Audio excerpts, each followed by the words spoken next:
Hari ini bagian geografi ya? Selamat siang sebelumnya, Ibu. Gimana kabarnya? Alhamdulillah, semua semangat. Semoga semangatnya dapat dipertahankan dari mulai sekarang kalau belajar di akhir. Namun mungkin sebelum mulai, Bapak ingin membuka pelajaran dengan sebuah pantun. Nanti kalau misalkan Bapak sudah pantun, kalian jawab. Oke, bisa? Bisa.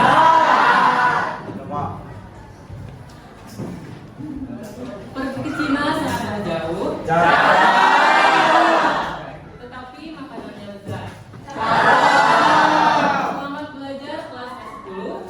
Semoga ilmu yang diberikan dapat bermanfaat.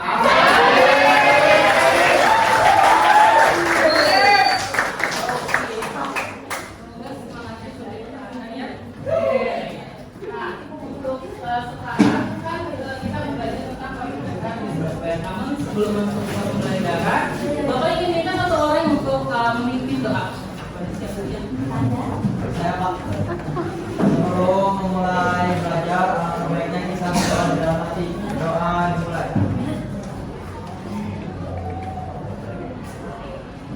Doa dapat diakhiri. untuk selanjutnya Bapak mau kita jalan dulu. Dikasih siapa aja yang izin siapa aja.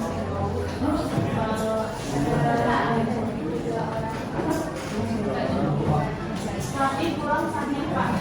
Rapi.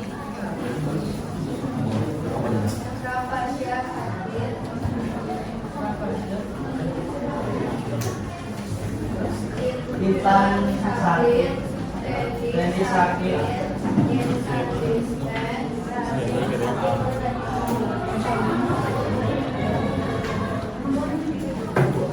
Baik, mungkin semoga yang sakit seperti apa penyakitnya segera disembuhkan diharapkannya. Terus mungkin yang izin semoga ada keputusannya dan memang yang event gitu semoga apa yang dia kerjakan dapat terlaksana dengan baik. Oke, sekarang kita akan belajar tentang konsep dasar hidrosfer. Nah, namun sebelum ke situ, Bapak mau sedikit mengulas pertemuan kemarin. Pertemuan kemarin kita bahas cuaca dan iklim. Cuaca dan iklim. Apa sebenarnya cuaca dan iklim itu? Ada yang masih ingat, Bos? Cuaca adalah kondisi udara pada suatu tempat dalam jangka waktu tertentu dan cakupannya sama dan cakupan wilayahnya sempit. Sedangkan iklim kondisi udara di suatu tempat terjadi dalam waktu lama dan cakupannya lebih besar. Betul. Jadi kata Vivi tadi cuaca dan iklim itu sebenarnya sama. Sudut pandangnya itu memandang kondisi udara. Kondisi udara di suatu tempat atau suatu wilayah. Nah, tetapi di sini yang membedakannya apa? Yang membedakannya itu dari cakupan wilayahnya dan juga jangka waktunya. Kalau misalkan cuaca itu jangka waktunya lebih sempit dan juga wilayahnya lebih sempit juga. Dan juga kalau misalkan iklim itu cakupan wilayahnya luas dan jangka waktunya lebih luas. Nah, berikutnya di sini ada tujuan pembelajaran. Kalian itu dituntut untuk mengerti tujuan pembelajaran di sini. Bapak menekankan kalian dalam 3 aspek sebenarnya. Yang pertama, kalian itu harus mampu menguraikan apa sih pengertian dari hidrosfer tersebut dan juga apa saja tahapan-tahapan yang terjadi dalam siklus hidrologi. Kemudian kalian juga harus mampu mengklasifikasikan jenis perairan darat yang nanti mungkin akan Bapak jelaskan lebih jelasnya. Kemudian kalian juga harus mampu menganalisis kira-kira apa sih hal yang memang dapat kita ambil, hal yang memang kita dapat refleksikan dalam kehidupan sehari-hari dari materi hidrosfer ini.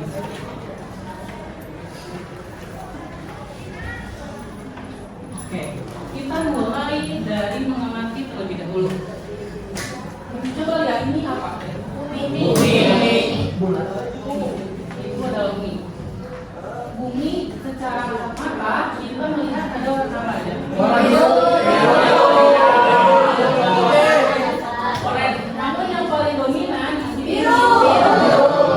Secara kasat pun kalian sudah menyadari bahwasanya unsur yang paling dominan di bumi ini adalah air.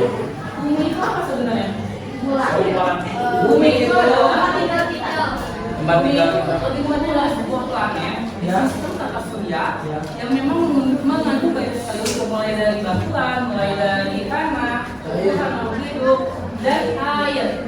Namun di sini yang paling dominan adalah Air.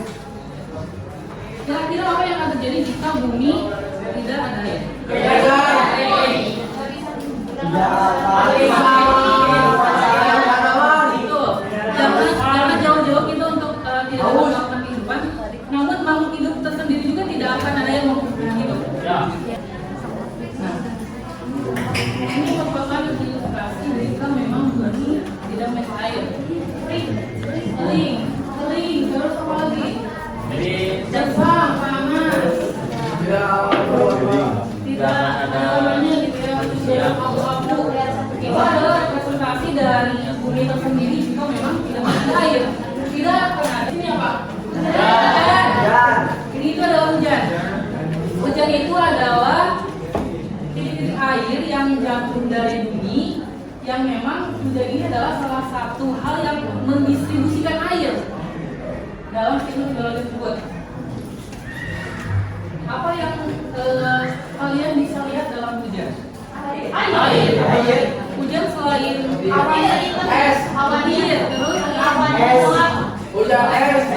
Nah, kalau misalnya secara ilmiahnya hujan itu adalah presipitasi. Presipitasi itu terdiri dari air dan juga es. Kalau hujan itu identik dengan presipitasi dalam bentuk es. Terus ini apa? Di sebelah kanan ini apa? Danau. Ini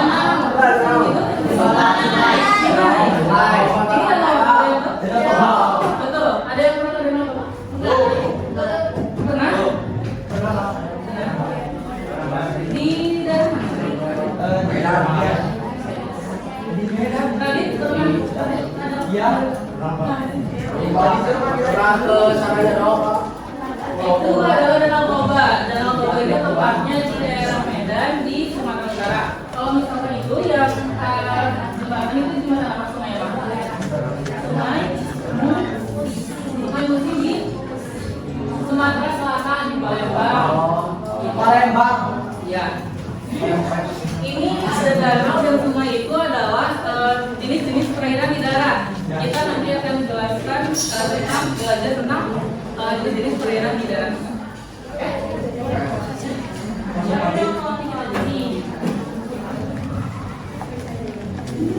Oke, pertama kita akan jelaskan terlebih dahulu dari pengertian hidrosfer itu sendiri itu apa sebenarnya. Ada yang mau baca? Itu apa?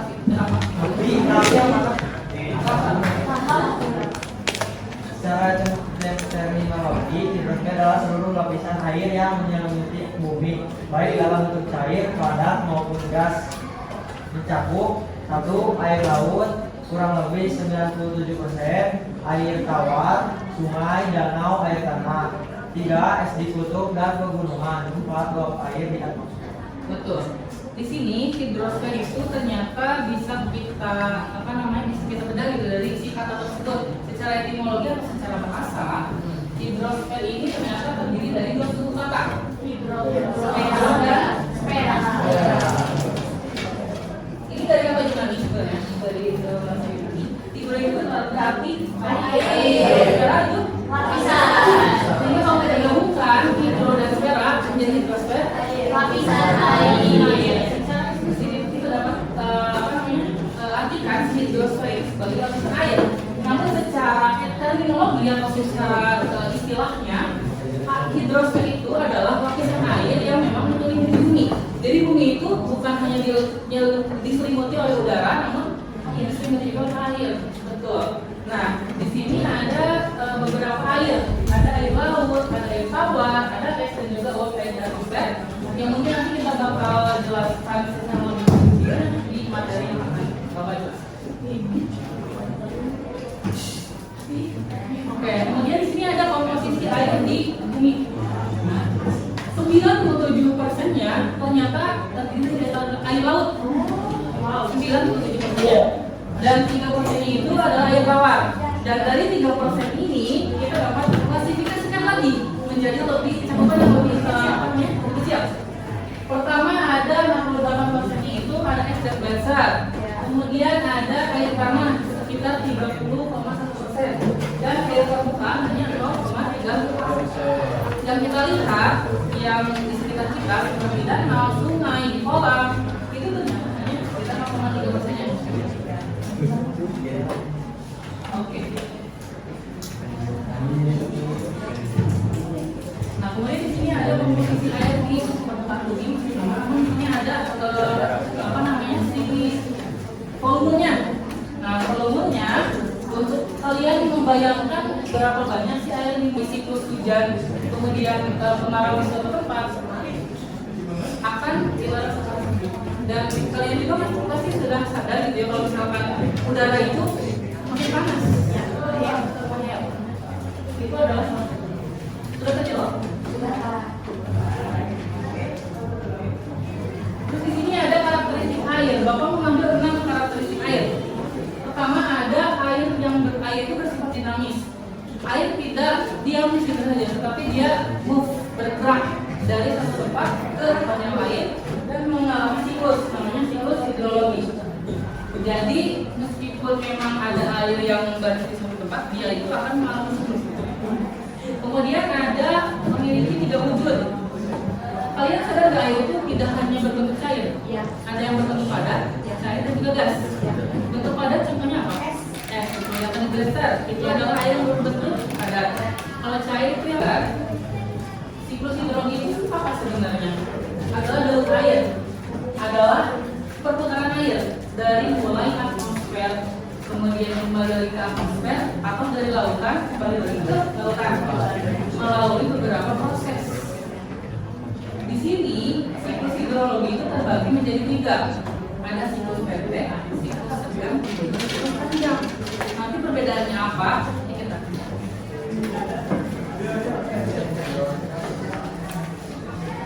Oke, di sini ada siklus istilah dalam siklus hidrologi. Pembagian kita ke istilahnya dulu kan banyak. Ada pertama itu evaporasi. Evaporasi itu penguapan. Penguapan itu ada yang dari air laut dan juga ada yang dari danau. Dari danau, dari sungai. Itu namanya evaporasi. Kemudian ada transpirasi. Ini sama sebenarnya penguapan. Namun dari tumbuhan, dari manusia, dari makhluk hidup intinya.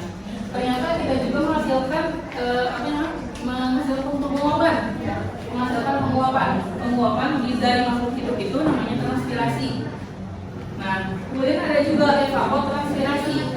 Evapotranspirasi itu apa?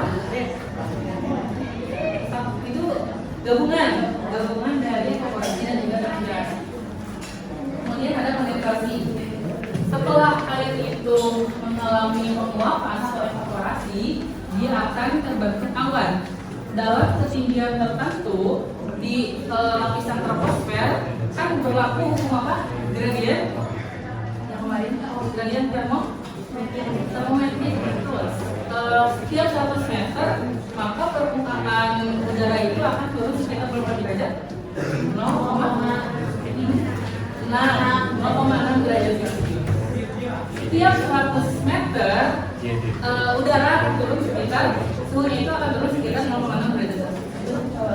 Namanya gradien termometrik. Nah, ketika air tersebut sudah mencapai suhu yang memang setelah awan terbentuk, kemudian terbawa oleh angin, dia bergerak dari laut kemudian saudarakan, itu namanya adveksi. Adveksi itu oleh satuan angin. Terus ada juga presipitasi. Presipitasi itu adalah hujan nama lainnya. Jadi air yang turun dari atmosfer ke bumi itu namanya presipitasi. Dan presipitasi ini ada 2 bentuknya, ada yang es, ada juga yang air. Kalau hujan itu presipitasi dalam bentuk air yang menentukan. Nah, kemudian yang keenam ada infiltrasi. Setelah presipitasi, setelah air itu turun kembali ke permukaan bumi, dia akan menyerap ke dalam tanah. Penyerapan itu, proses penyerapan itu namanya infiltrasi.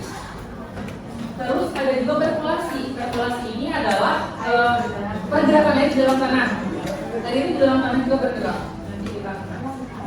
Kemudian ada aliran permukaan.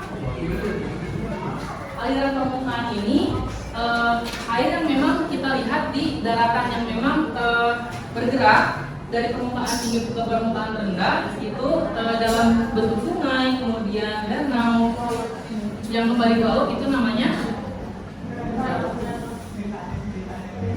Kalau misalkan presipitasinya itu di laut, itu namanya siklus pendek. Kalau sudah mencapai ke daratan, itu ya. Kalau misalkan sudah ke pegunungan dan berbentuk es, itu siklus hidrologi. Kita bahas satu persatu dari mulai siklus hidrologi pendek. Singkatnya, siklus hidrologi pendek ini adalah proses peredaran air yang memang berputarnya itu masih di laut. Ketika air itu terevaporasi, menguap, kemudian terkondensasi, dan kemudian jatuh kembali presipitasi dalam bentuk air di laut, itu adalah batas dari siklus hidrologi pendek. Jadi hanya berputar di daerah laut saja, belum ke daratan. Sampai sini bisa dilihat? Bisa. Ya, masih dulu. Kemudian yang kedua ada siklus hidrologi sedang. Siklus hidrologi sedang ini ada beberapa tahapan. Di antaranya mengalami evaporasi, kemudian transpirasi juga, kemudian mengalami kondensasi. Setelah kondensasi ini si awan tersebut terbawa melalui proses adveksi namanya oleh angin ke daratan. Daratan rendah, daratan tinggi yang memang di situ akan muncul terpresifikasi, kemudian jatuh ke bumi. Nah, itu batas dari siklus hidrologi sedang. Namun di sini masih berbentuk airnya itu berbentuk cair. Ada evaporasi, kondensasi, adveksi, dan presipitasi. Terus kalau siklus hidrologi panjang itu lebih kompleks lagi. Mulai dari evaporasi, kemudian transpirasi, infiltrasi, adveksi, presipitasi, perkolasi, sampai runoff, semua tahapan dan proses itu ada dalam siklus hidrologi panjang. Ada dalam siklus hidrologi panjang. Pertama, air laut itu mengalami evaporasi atau penguapan. Setelah terkuapkan, air laut itu naik, kemudian terkondensasi, membentuk awan menjadi titik-titik air, dan setelah awan tersebut jenuh itu dalam artian sudah mengalami kelembaban 100%. Jadi air itu sudah tidak mampu menampung uap air tersebut dan turun dalam bentuk tetesan air yang kita sebut sebagai hujan. Dan di sini di siklus hidrologi panjang, presipitasinya itu turun dalam bentuk es. Es di daerah pegunungan, kemudian menumpuk menjadi geyser dan kembali ke laut. Pertanyaannya, kalau di Indonesia siklus hidrologinya itu sampai hidrologi sedang apa? Sedang atau panjang? Kebanyakan daerah di Indonesia itu presipitasinya kan masih berbentuk air. Jadi dapat disimpulkan kalau misalkan Indonesia itu masih dalam siklus hidrologi sedang. Namun kalian tahu pernah di dalam Wijaya? Tahu yang memiliki salju abadi yang memang sekarang sudah dipercaya dan hampir hilang. Itu di sana sudah dalam siklus hidrologi panjang. Jadi selain siklus sedang ada juga beberapa daerah yang memang sudah mengalami siklus hidrologi. Ya. Kemudian di sini kita lanjut ke materi berikutnya yaitu perairan darat. Perairan darat yang Bapak jelaskan itu ada 5. Ada air tanah atau groundwater, terus ada sungai, ada danau, ada rawa dan juga das. Das itu daerah aliran sungai. Daerah aliran sungai. Kita akan bahas. Kita bahas dari air tanah.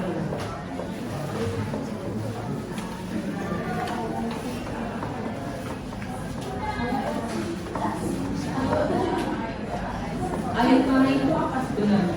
Air ada di atas bawah. Kita ilustrasikan seperti ini. Ini adalah permukaan, kemudian ini adalah awan, kemudian terbentuk presipitasi di sini. Kemudian dari presipitasi ini akan ke tanah, tembus di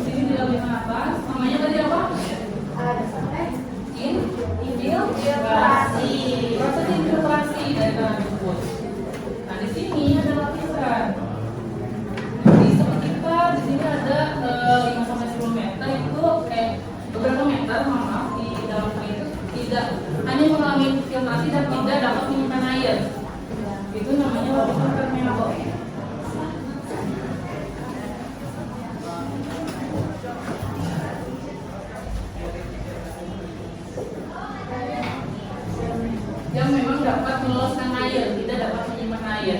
Namun di sini di sekitar 5 sampai 10 meter, ketika kalian kan bisa menggali sumur nih, yang dari sumur sekitar 5 sampai 10 meter itu ada airnya. Itu namanya air mana dangkal.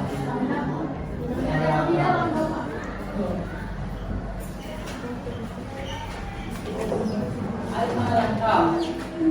Atau seperti kalian itu berpikir dari yang memang Bapak jelaskan tadi, kira-kira menurut pemahaman kalian, menurut pandangan kalian, apa sebenarnya siklus hidrologi dan apa sebenarnya siklus hidrologi?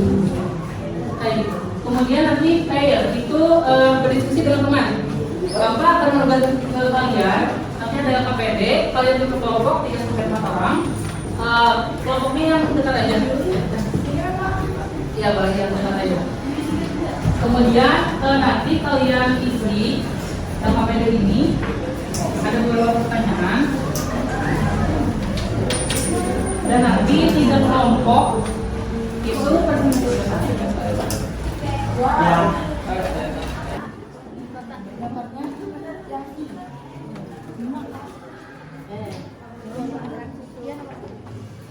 oh ya.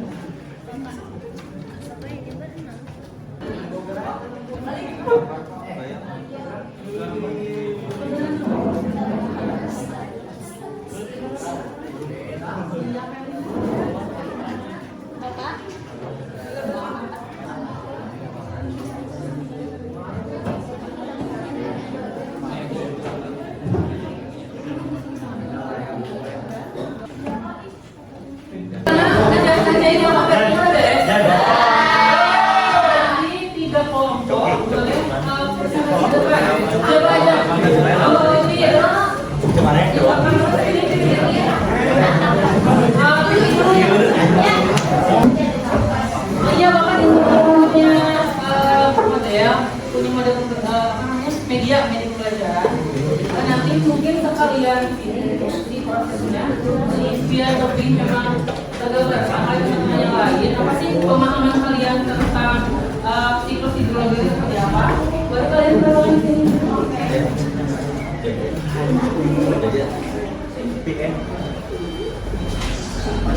Assalamualaikum warahmatullahi wabarakatuh.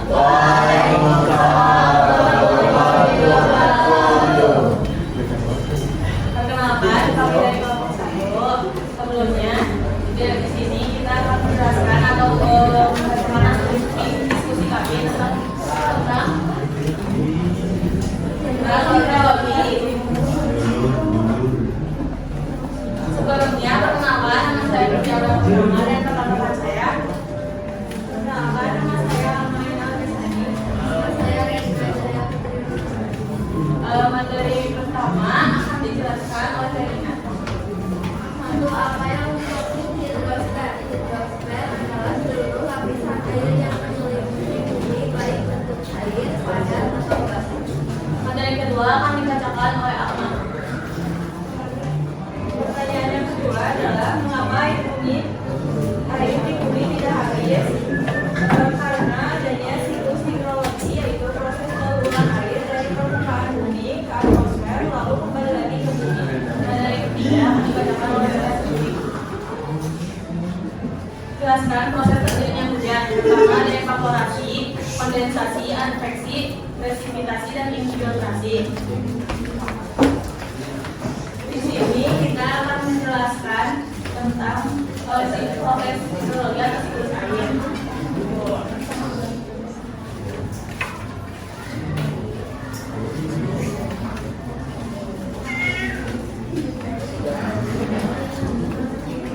Pertama-tama air laut itu menguap, yaitu disebut juga dengan evaporasi. Kemudian setelah evaporasi itu ada kondensasi atau penguburan yang pembentukan awan. Setelah itu nantinya ada adveksi yang dimana si awan tersebut akan terpindah dengan dibantunya oleh angin. Setelah itu adanya presipitasi atau bisa juga hujan atau bisa juga salju. Kita akan bertanya kepada Wildan. Mana belajar?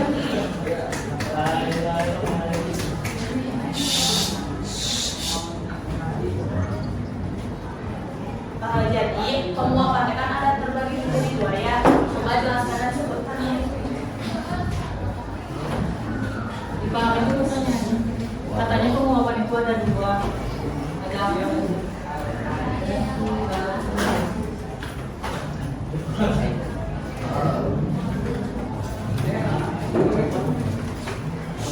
Oke, terima kasih dari ketiga kelompok yang tadi telah tapi memaparkan apa yang telah didiskusikan tentang psikologi, kemudian alasan kenapa itu ada, kemudian pengertian dari diteruskan itu sendiri.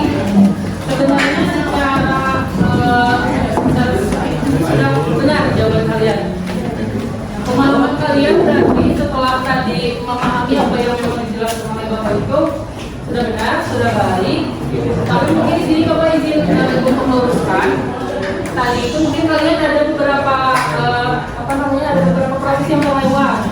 Di antaranya mungkin yang pertama tadi ada interpelasi. Interpelasi itu tidak ada di kelompok. Interpelasi itu adalah ada di bawah permukaan. Terus ada juga di transpirasi dan evaluasi transpirasi. Tadi kalian ada yang tahu.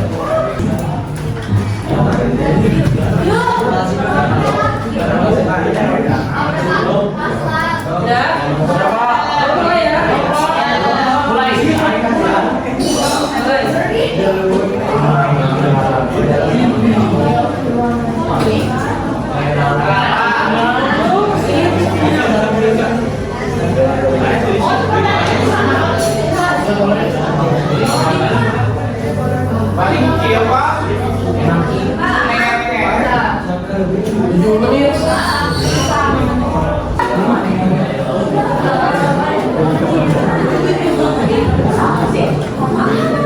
Masih Kak Indra di poin teratas dari sebelah kami.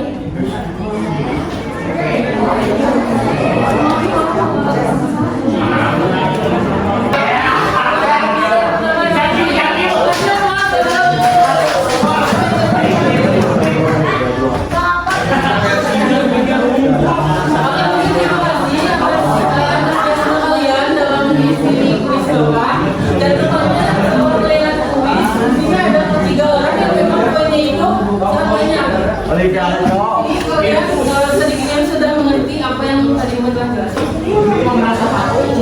Oke, mungkin untuk kalian telah dilakukan untuk berikutnya kita ke penyimpulan terlebih dahulu atas materi yang telah disampaikan. Ada yang mau menyimpulkan?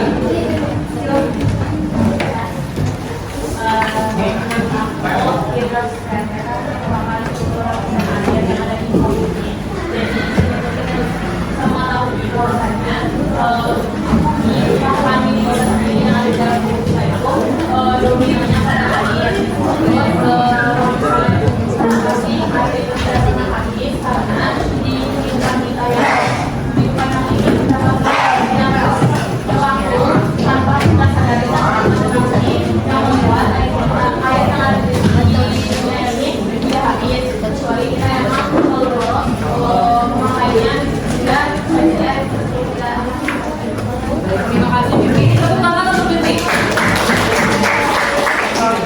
Untuk kesimpulannya tadi telah dijelaskan bahwasanya pada materi ini kita membahas tentang air. Apa saja air itu adalah habis diteruskan lebih tepatnya adalah keseluruhan air yang ada di permukaan bumi yang mengelilingi bumi, baik dari sungai, air laut, danau, dan juga bahkan tubuh kita sendiri pun tersusun air. Terus kenapa tidak pernah habis? Karena adanya siklus hidrologi. Benar. Yang tadi kita telah amati bersama bahwasanya air itu mengalami perputaran dan perputaran secara dinamis. Sehingga memang air itu tidak pernah habis karena adanya siklus hidrologi. Oleh mungkin sebelum ditutup, Bapak ingin merefleksi kegiatan pembelajaran kali ini. Mungkin untuk refleksinya itu apa saja materi yang memang kalian masih bingung?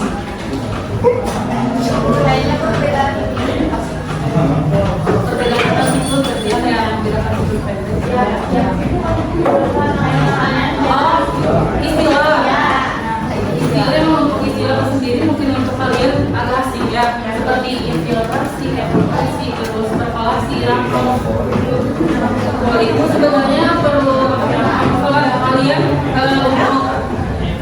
biologi itu sebenarnya kalian harus tahu dulu konsepnya seperti apa dan kalian pahami gitu. Silakan. Pesan-pesan boleh sama sekali lagi. Kesannya seru karena emang sebelumnya kan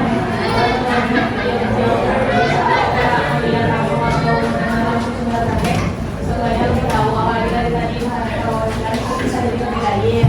Mungkin pesannya masih banyak buat orang masih materi masih ilmu yang mungkin mudah dipahami kalau kita bahasa juga kalau yang bahasa yang terlalu tinggi. Baik, terima kasih untuk kelas 10. Mungkin untuk kegiatan belajar pada hari ini cukup sekian. Bapak akhiri untuk apa yang memang Bapak salah, mohon kalian maafkan. Dan mungkin apa yang ilmu yang telah Bapak jelaskan, semoga kalian bisa terapkan sehari-hari. Kalian dapat refleksikan dan juga kalian dapat menjadikan pelajaran mungkin untuk kegiatan pembelajaran ini cukupkan saja sampai sekian.